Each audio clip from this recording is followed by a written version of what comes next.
वो कह रहा था कि असल निशाना जिस तरह साइफर नहीं है, असल बहाना इमरान है, इसी तरह से हुकूमत में रिजीम चेंज तो एक टूल था, असल निशाना पाकिस्तान का असासा है। ऐसे मरहले पे 3 वाक़यात ऐसे हो गए जो पाकिस्तान की सलामती के साथ बहुत बड़ा सिक्योरिटी रिस्क है। इन्होंने यहाँ पे ये तासुर देने की कोशिश की कि हमने बड़ा तीर मार लिया है, हमने अमेरिकन एम्बेसडर बुलाया था और उसके पता नहीं और बूट पॉलिश किए हैं, क्या किया है।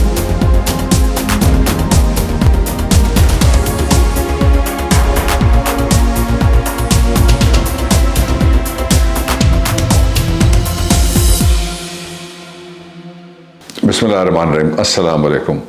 हेलो पाकिस्तान, जहाँ कोई एक भी पाकिस्तानी है वो है मेरे लिए एक प्यारा छोटा सा पाकिस्तान। बहुत इंपॉर्टेंट बात से मैं शुरू करने लगा हूँ। अगरचे आज केस लगा हुआ था आज़म स्वाति सेनेटर का, जिनको अगवा किया गया और नामालूम अफराद ने उनको बरहना भी किया और उनके साथ गैर इंसानी सलूक हुआ जो सिर्फ काबिज़ अफवाज ने अबू गरीब में किया था, या जो अमेरिकन काबिज़ अफवाज वहाँ थी उन्होंने जाके लोगों को ले जाके किया गुआंतानामो बे में। लेकिन वो अपने लोगों से नहीं कर सकते अपनी मेन लैंड पे। तो यहाँ जो हमारा अपना FIA था और जो लोग और उसमें इन्वॉल्व थे उन्होंने ये सारा कुछ किया। दूसरा ये कि ज़िमनी इलेक्शन हो रहा है, लेकिन एक बहुत इंपॉर्टेंट बात है इसलिए कि उसका ताल्लुक वतन के मुस्तकबिल के साथ है। ये जो फॉरेन मिनिस्टर इम्पोर्टेड गवर्नमेंट का, उसने अमेरिका का दौरा किया, 2 वीक की वो विज़िट थी। ये इतनी लंबी विज़िट है कि इतना किसी के पास दुनिया में टाइम नहीं होता कि कोई जाके 2 हफ्ते लंबा पड़ा रहे। वहाँ करता क्या है, फॉरेन मिनिस्टर जाता है पहले से प्री फिक्स उसकी, मैंने भी अमेरिका का दौरा किया और सरकारी हैसियत से, तो प्री फिक्स्ड सारी होती हैं जितनी भी आपकी एक शो अप होता है, मिसाल के तौर पे वाइट हाउस के अंदर जो जहाँ बाकी जिनसे आपने मिलना होता है, और वो मिनट्स की मीटिंग होती हैं, वो दिनों के हिसाब से नहीं होती। But stayed there over 2 weeks, पहली बात। दूसरा ये है कि एक सेपरेट जो ऑफिशियल विजिट हुई है हमारे एक और बहुत बड़े रियासती अहदेदार की, वो 6 से 7 दिन के करीब की वो विजिट थी।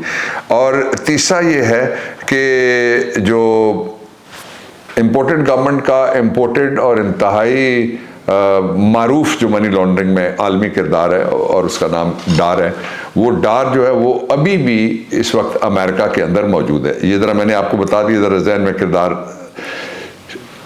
ऐसे मरहले पे 3 वाक़यात ऐसे हो गए जो पाकिस्तान की सलामती के साथ बहुत बड़ा सिक्योरिटी रिस्क है। पहला, बाइडेन का बयान आया है। बाइडेन के बयान में जो हमारी फॉरेन मिनिस्ट्री ने और जो फॉरेन मिनिस्ट्री का थोड़ा सा और बयान था, लेकिन जो फॉरेन मिनिस्टर ने जो कहा वो ये था कि गालिबन उनको कोई गलत फहमी हो गई, गालिबन वो एक थे किसी खाने में और वहाँ उन्होंने ऐलान किया, यानी वो स्पोक्स पर्सन थे अमेरिका के पाकिस्तान की तरफ से। गैरत का तकाजा ये थे, यहाँ चीखने वाले और धाड़ने वाले और चिंगाड़ने वाले और कानों से धुआं और नाक से धुआं और मुंह से झाग निकालने वाले जो हैं वो नाम नहीं ले सके, नाम नहीं ले सके। और जो क्यूबा का एम्बेसडर है पाकिस्तान में, उसने नाम लिया है, उसने बाइडेन के बयान की मजम्मत की है बाकायदा। ये एक लफ्ज़ बाइडेन भी नहीं कह सकते।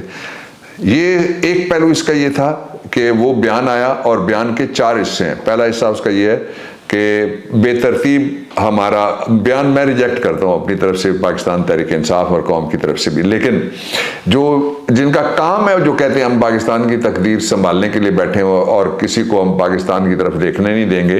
तो किसी ने मुझे लिख के भेजा, उसने कहा लगता है अमेरिका में इमरजेंसी लग गई है इसलिए कि वहाँ पे लाइटें बंद करके सोता है रात को बाइडन वाइट हाउस की, क्योंकि पता लगा हमारे वज़ीर-ए-आज़म ने उसको धमकी दिया कि मैंने तुम्हें इलिनॉय की और वाशिंगटन पोस्ट की और वाशिंगटन DC की और फलाने की और फलाने की अगर सड़कों में ना घसीटा तो मेरा नाम शहबाज शरीफ नहीं है। तो वो जो वाशिंगटन पोस्ट मेरे जहन में आई, वो दूसरा उसका पहलू था, वो खबर थी जो हमारे आज़म स्वाति के हवाले से थी, उसको भी अमेरिका में बड़ा सीरियस लिया गया। दूसरा, बांग्लादेश के अंदर जो 70s के इवेंट्स थे उनके हवाले से एक लेजिस्लेशन गई अमेरिका के अंदर। और एक इंडियन है और एक गोरा है जिन्होंने वो पेश किया है, और वो उसको जेनोसाइड डिक्लेयर कराना चाहते हैं। उसके कॉन्सिक्वेंसेस बड़े ख़तरनाक होंगे पाकिस्तान के ऊपर। और तीसरी जो सबसे बड़ी और सबसे इम्पॉर्टेंट बात यह है कि कोई एक लफ्ज़ किसी ने पाकिस्तान के हक़ में दुनिया में किसी जगह से भी एक लफ्ज़, just one simple word, nobody has uttered, ये वो आलमी तन्हाई है। और फिर इन्होंने यहाँ पे ये तासुर देने की कोशिश की कि हमने बड़ा तीर मार लिया है, हमने अमेरिकन एम्बेसडर बुलाया था और उसके पता नहीं और बूट पॉलिश किए हैं, क्या किया है। लेकिन जो वाइट हाउस है उन्होंने कहा कि ये कोई नई बात नहीं है जो सदर बाइडन ने कही है।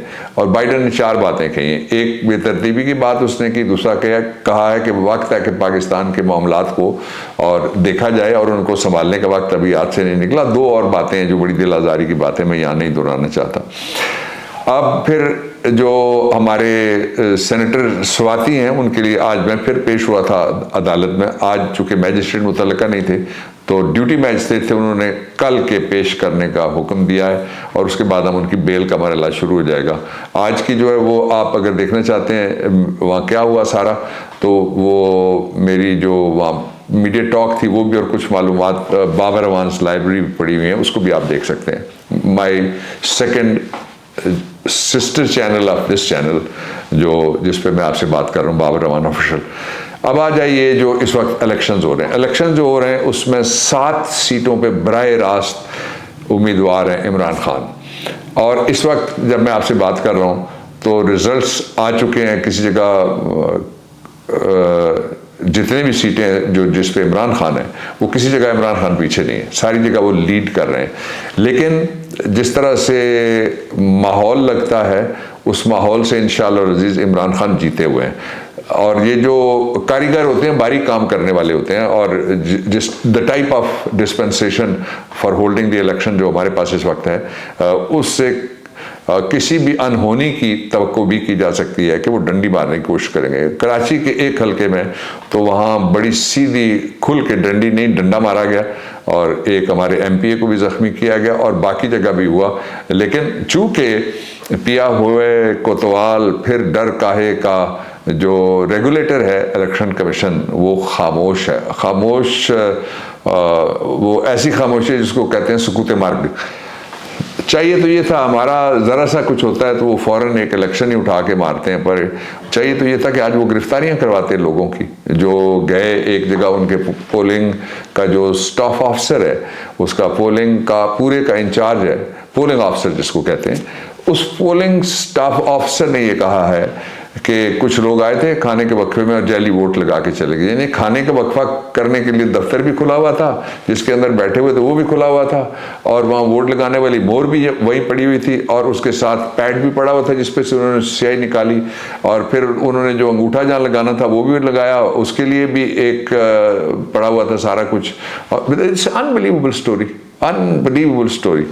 तो चलिए इस सारे माहौल में अल्लाह ताला की मेहरबानी से जहाँ पूरा पाकिस्तान के सारे माफियाज इकट्ठे होके इमरान खान का मुकाबला कर रहे हैं, प्रोविंशियल असेंबलीज की भी अभी आ रही हैं, और जहाँ जिन 7 नशिस्तों पे मैं आपको बताना चाहता हूँ कि वहाँ इमरान खान लीड कर रहे हैं इंशाअल्लाह अज़ीज़।